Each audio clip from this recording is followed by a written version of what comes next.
Глава Ингушетии принял участие в заседании Совета при полпреде президента России в СКФО. Подробности через несколько секунд. Качество оказания услуг в сфере соцобслуживания. Расскажем об итогах круглого стола, прошедшего в НИИ имени Чаха Акриева в Магасе. Соблюдение обязательной маркировки товаров на торговых точках Назрани проверили сотрудники Роспотребнадзора.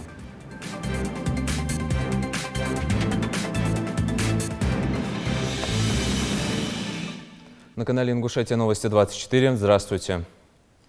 Глава Ингушетии Махмуд Али Калиматов принял участие в заседании Совета при полномочном представителе президента России в СКФО, прошедшем в Махачкале под председательством Александра Матовникова. На повестку вынесли важнейшие вопросы социально-экономического развития округа. Участники обсудили исполнение национальных и федеральных проектов и вопросы, связанные с реализацией стратегии нацбезопасности.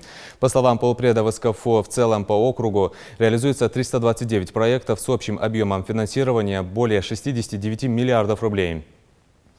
Ведется строительство, реконструкция и ремонт более 1200 объектов на общую сумму свыше 45 миллиардов рублей. В своем докладе, озвученном в ходе совещания, Махмуд Али Калиматов отразил актуальные результаты участия Ингушетии в 50 проектах из 67 федеральных, заложенных в 12 национальных проектах. Так, по его словам, на данный момент подписано 33 финансовых соглашения о предоставлении средств из федерального бюджета и 44 нефинансовых соглашения, предусматривающих достижение заявленных показателей, в том числе по поддержке старшего поколения и сохранению человеческого капитала.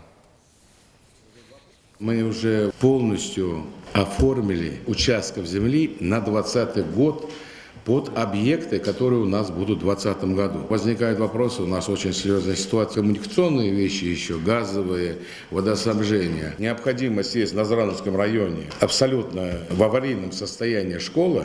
В этом году будет завершена работа по проекту экологии, в том числе ликвидация 2 свалок. Ни одного полигона жидких бытовых отходов нет. Очистные локальные, они настолько несовершенны, что они летят. По всей республике 85% выгребные ямы и предприятия, учреждений. Десятками тысяч тонн строительных отходов засыпаны просто в прекрасную низину. Строительство, которое у нас будет идти в Пятигорске, и другие объекты Северо-Кавказского округа, я бы хотел предложить, можно было бы формировать студенческие отряды из вузов именно Северо-Кавказского округа, и это бы еще сближало бы, коммуницировало бы молодежь. И обязательно колледжи. В Республике Ингушетия их 16. И летом абсолютно эти люди отданы сами себе. Нет финансов, чтобы куда-то выехать, возможности нет. Формировать группы студенческие по их возможностям и специальностям. И по Северному Кавказу вообще на объекты, те, которые можно их, такое предложение, чтобы увлечь и завлечь нашу молодежь туда. Ингушетия уже 3-й год подряд лидер по итогам реализации всероссийской акции «Вода России». Такие результаты привели в Минприроде страны. В этом году акция впервые прошла в формате серии экомарафонов, которая стартовала в мае в Нижнем Новгороде, а завершилась в октябре в Крыму. Формат экологической эстафеты позволил объединить все 85 регионов и дал новый рекордный результат. Более 24 тысяч километров береговой линии было очищено от мусора, что сопоставимо половине длины экватора Земли. Силами порядка 1 миллиона волонтеров. В тройку самых активных регионов вошли Ингушетия, Северная Осетия и Якутия. 25 лет Северо-Кавказскому топливно-энергетическому колледжу имени Тугана Цурова. Такое важное событие СУЗ отпраздновал в Доме торжеств в Магасе. В зале собрались руководство колледжа, преподавательский состав, а также студенты и выпускники колледжа. Юбилей отпраздновали праздничным концертом. Для всех собравшихся выступили звезды ингушской эстрады. В рамках вечера преподавателям вручили грамоты и благодарности в честь 25-летия со дня образования колледжа. Почетной грамотой награждается Гандалоев Ахмед Шархудинович в связи с празднованием 25-летия государственного бюджетного профессионального образовательного учреждения Северо-Кавказский топливно-энергетический колледж имени Тугана Хусеновича Цурова. Председатель Народного собрания Республики Ингушетия Магомед Джабраилович Индиев.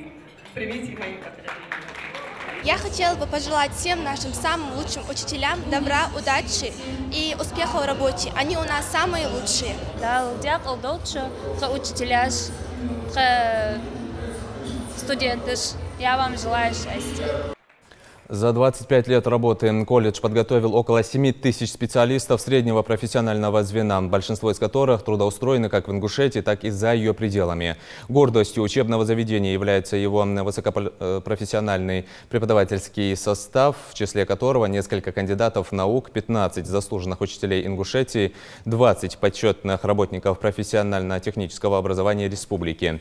Руководство колледжа уверено, их выпускники смогут выдержать темп и напряженность сегодняшнего дня, что знания, полученные здесь, помогут им реализовать свои возможности, проявить себя в производственной деятельности и добиться успеха в жизни. Сегодня у нас есть чем гордиться, нам есть что показать.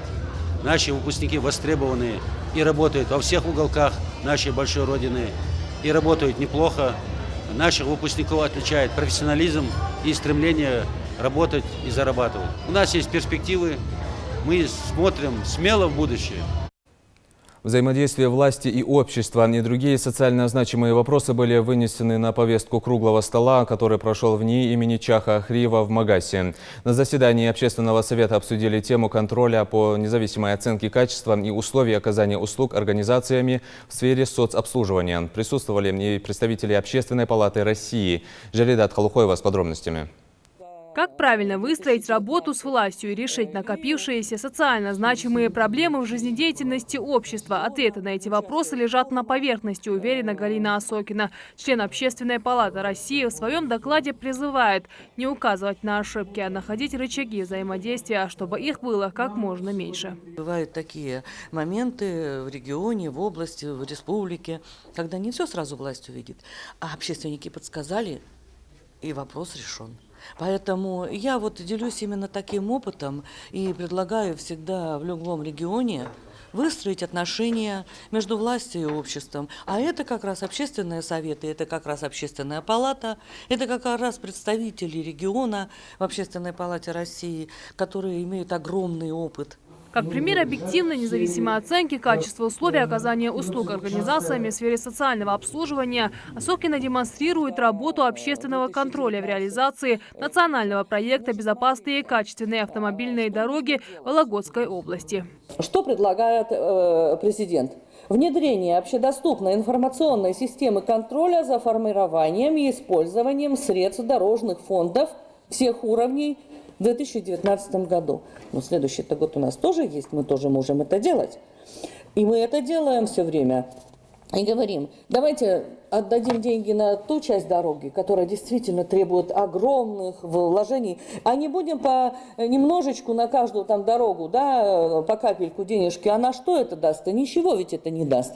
Чтобы такая система заработала в Ингушетии, в первую очередь нужно создать площадку лидеров общественного движения, уверен Мавладгирей Загиев. За последние полгода в республике произошли значительные изменения в руководящих кадрах. Органы исполнительной власти только входят в положение дел в регионе. Соответственно, до сих пор во многих из них не сформированы общественные советы. Их создание – первостепенная задача Общественной палаты. Помощником в этом станет соответствующий правовой документ. До сих пор таких нормативных актов нет.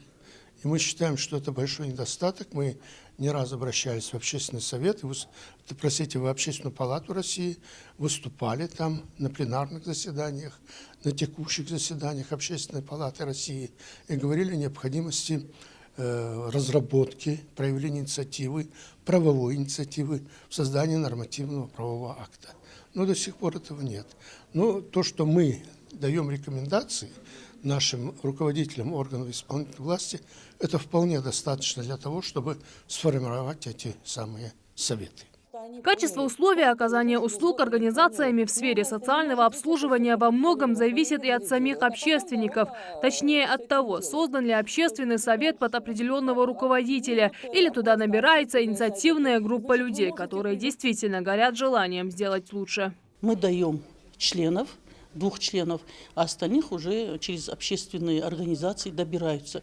И мне хочется обратиться, конечно, к новым министрам, к новым главам администрации, не подминать под себя общественные советы, чтобы общественные советы не были карманными. Поверьте, это большая помощь для вас.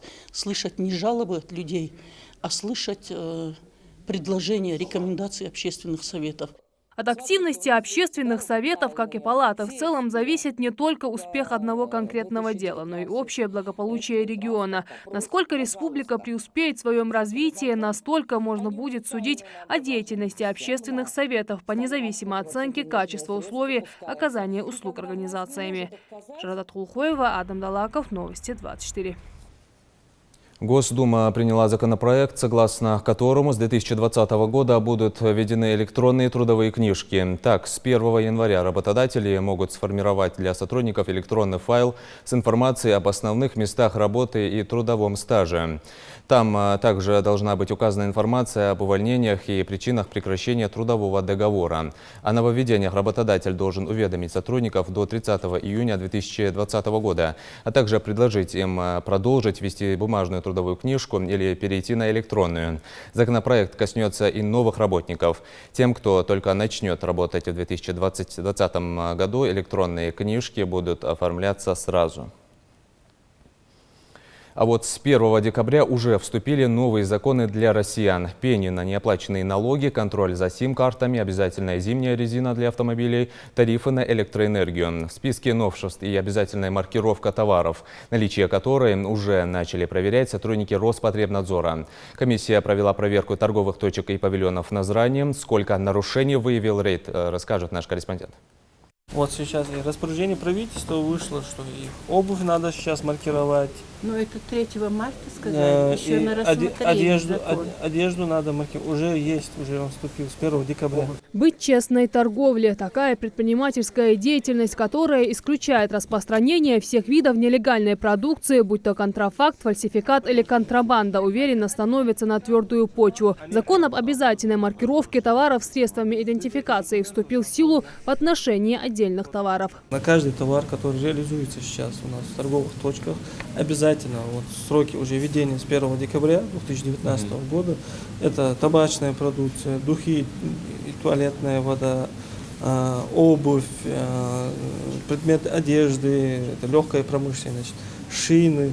На все эти продукции сейчас необходима маркировка, наличие маркировки на товарах.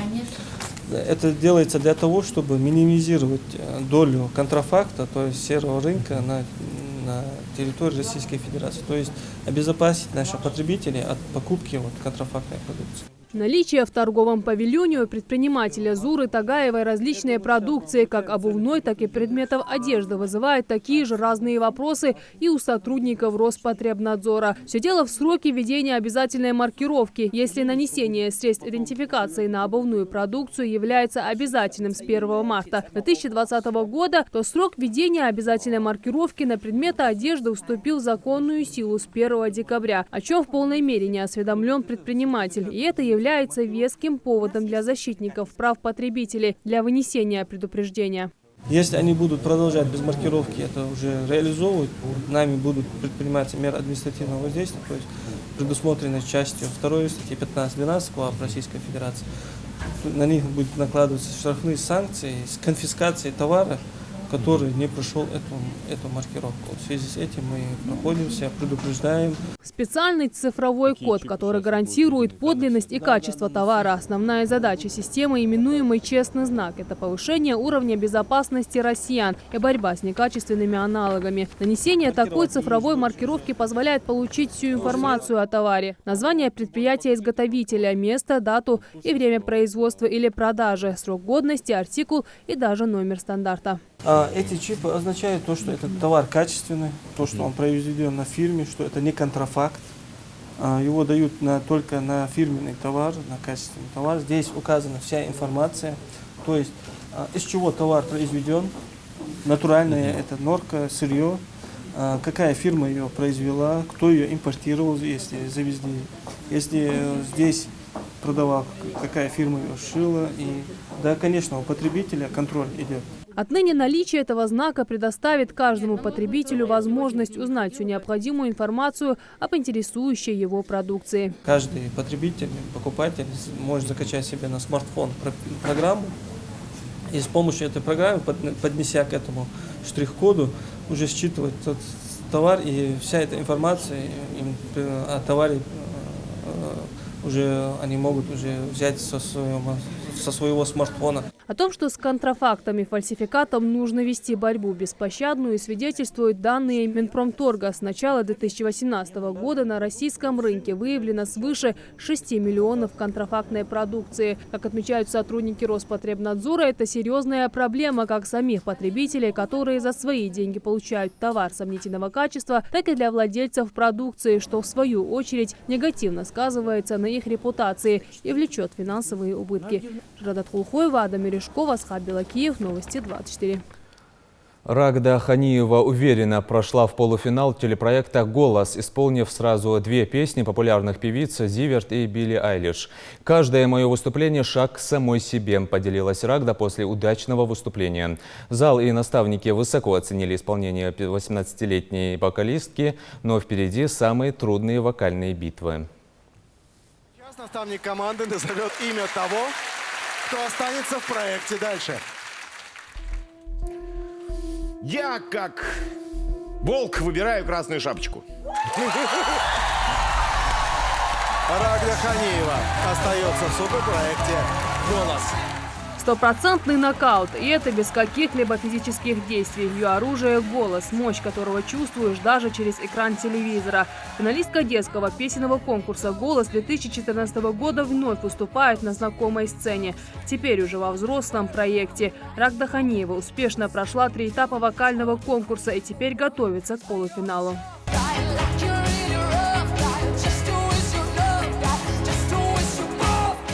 Большие возможности в выборе музыки и образов стали ее путевкой в полуфинал. Этот успех, кажется, был определен еще на слепых прослушиваниях.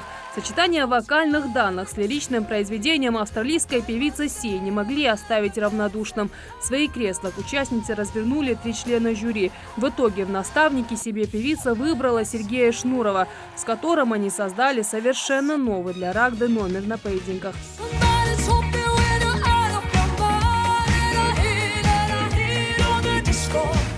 Я в шоке. Это так было круто. И Рагда, еще и гроулить умеешь. Вообще просто фантастика. Я сидела просто прибитая к креслу. И вот что Сергей животворящий делает, да, с вами, ребята. Победительница международного детского фестиваля «Пражский калейдоскоп» 2010-го, финалистка международных конкурсов «Детская новая волна» 2012-2013 годов. И это далеко не полный список конкурсов, в которых принимала участие Рагда Ханиева. Но именно на проекте «Голос» она может быть разной. Для меня важно каждое выступление, потому что я так сама в себе разбираюсь, я так сама себя учу и нахожу в себе что-то новое, а может быть что-то, что нужно изменить.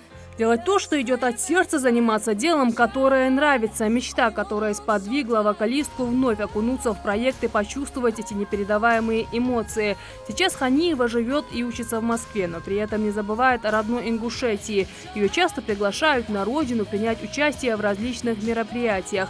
Музыки и языковых барьеров для нее, кажется, нет. В ее арсенале каверов песни на ингушском, русском, английском и даже на китайском языках. Эта страсть к пению открылась случайно. С тех пор прошло 8 лет. Позади множество солидных музыкальных фестивалей, а впереди прямые эфиры в проекте «Голос». И от нашей общей поддержки зависит, станет ли она финалисткой, а в дальнейшем и победительницей. Прямые эфиры в моей жизни были 5 лет назад, поэтому я растеряла свой навык. Поэтому будем готовиться, я буду готовиться. Смотрите, скоро прямые эфиры. И я вас целую. Пока, спасибо за поддержку. Имена победителей всероссийского турнира по боксу класса А, который проходил в регионе в течение 5 дней, названы. Сегодня прошли финальные поединки. Ингушетию на турнире представили порядка 40 боксеров. В соревнованиях, проходивших во Дворце спорта «Магаз», было заявлено около 70 участников из регионов СКФО и других субъектов. За поединками боксеров в течение всего турнира следил наш корреспондент. Харун Аздоев подведет итог турнира. В заключительной фазе соревнований наступила развязка спортивной интриги, и в финальные поединки пробились сразу 16 ингушских боксеров. Стремление победить было столько, что каждый бой выдался зрелищным, а сами состязания стали настоящим праздником спорта и дружбы. Медали и награды в ожидании своих обладателей, но достанутся они только самым лучшим.